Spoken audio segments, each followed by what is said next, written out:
welcome to My Hero Academia, Chapter 317 review. This chapter is titled Scars, Blood, Filth. So, last chapter, what ended up happening was, after Nagant was falling through the sky, Hawks caught her, failed to catch her. Deku had a heart-to-heart talk with Cheesecake. Hawks had a heart-to-heart talk with Nagant, and they went to a mansion in the woods, and all for one blew them up. And now we start this chapter with a cool, in my opinion, picture of Deku on page 1. Just looking all pretty cool, just standing there with his face and his neck guard thing or whatever you want to call that, around his neck. And we start the chapter with Kamui Woods, Best Genius, Hawks, Mount Lady, and Kamui Woods in a room together. And, what's it called? One of them says, "We may have escaped the explosion by the skin of our teeth, but the blast erased any trace of the League." And somebody else, or Edshot, says, "Have we extracted anything more from Nagant?" And Hawk says, "Not happening. She's in such bad shape that the folks at Central Hospital don't even know if she's alive." And then Kamui Woods, and this is sort of a weird thing. All of them but Endeavor, Hawks, and Genius, the big three, or the actual three heroes, say, or everybody except those three all get a sort of weird moniker. And Kamui Woods is rookie. Edshot is with Camino Pisa. I don't know if that's supposed to be paused or something, but it's Edshot with Camino Pisa. And in Mount Lady is Get It Done Gal. Sure. But Kamui Woods says, "A woman afflicted by powerful despair, still clinging desperately to life." And Edshot says, "Endeavor, is it time to stake everything on this turnaround?"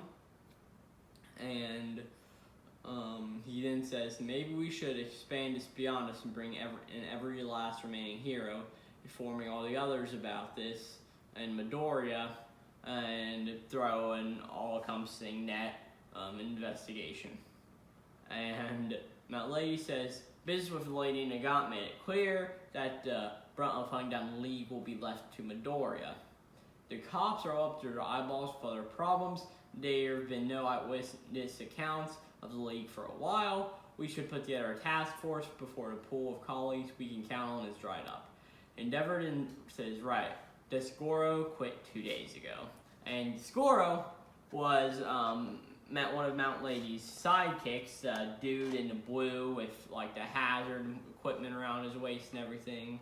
And we have a page of him taking off his hero costume, putting on some regular clothes, and just walking away while saying, "This job's been running me ragged. I can't seem to catch a break, and what do we get for it? Rants, doubts, rage. Yeah, I know there's still some support for us out there. Heck, one heckler easy drowns out," and he says, "Yeah, but one loud heckler easy drowns out 10 fans. I've never felt like this before. I thought it was different, better. I'm sure we all once did. But nah, I'm no hero. I'm only human." And remember that he was the one that caught Sliding Go. He was the weird hero that was with the Metahuman Liberation Army and then the Paranormal Liberation Front. Gosh, My Hero Academia has some stupid names. But they say in the big battle, he led a charge to round up spy heroes working for the Paranormal Liberation Front. Seemed like a hero with some backbone to him. And Genison says, "Any given hero's threat could snap tomorrow, and it wouldn't come as a shock. We hear about more or less heroes hanging up their costumes every day." And Endeavor says, "Plus, the media's closing in on Deku. Since heroes quit, end up leaking details. With law and order all but gone, power runs unchecked in the streets. So we can't let the world learn the truth behind One for All. If that were to happen, Deku will be the one caught in a vicious cycle of negativity. Hawkson says, we can sit here in all days and prosper do, but the fact is doom is already on our doorstep. And the Mountain Lady says, I've been thinking. It's awful and planning to go public about Midoriya, And One for All, why not make his opening move? And Endeavor says, that forces heroes to mobilize and lock Deku away somewhere safe, so his silence tells us he doesn't want that. Still, unless Deku and the rest of us are out there taking action, we'll never get any leads. Not enough cops, not enough heroes. And then Endeavor gets a text. And it is from Todoroki, or Shoto. Yeah. With a missed call, and Shoto then saying, hey, pick up the phone! And he's like, sorry Shoto, hang in there a little longer, because for now and then as you see Endeavor's typing away on his phone and his whole hero get up, Hawks is like, and he gets another text, and then Hawk's like, oh crap, that was mine. I just got word from All Might. Midoriya ran into a second hired gun. It's already over. And we see this dude sort of just limping back over. He's got tattoos of women on his body and some weird quote thing with a mask and sharp teeth and a pendant or whatever. And Deku's sort of just standing there. Just with Black Whip on his hand and just looking like just horrible. And you see All Might standing in the background.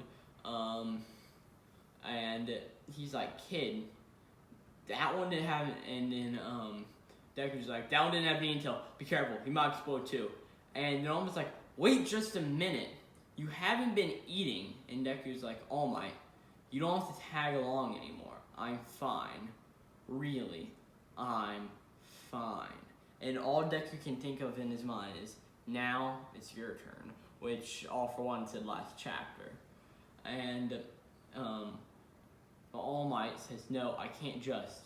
And Deku says, listen, what I'm capable now is on par with you 100%, with no recoil to boot. So, really, don't worry about me. And as you see this, you see everything that they've sort of been through together. Deku sitting there and him sort of saying to him, wait, you can be a hero, and and him also saying, I need to tell the world I am here, while he's also thinking, you're dead set on keep me out of harm's way, and use your duty as a wielder of One for All. And then another thing saying, you don't look back at me anymore, whenever he was jumping up to go fight. And almost like, I swore to raise you up and protect you, but I know how it is. You're the only one who can bear this burden, and I know how crushing it is. Do your best. You deserve rest. I need to tell you that. Kid. And then he trips as Deku jumps away into the air, presumably going after someone else. The food spills, and All Might sort of just laying there on the ground.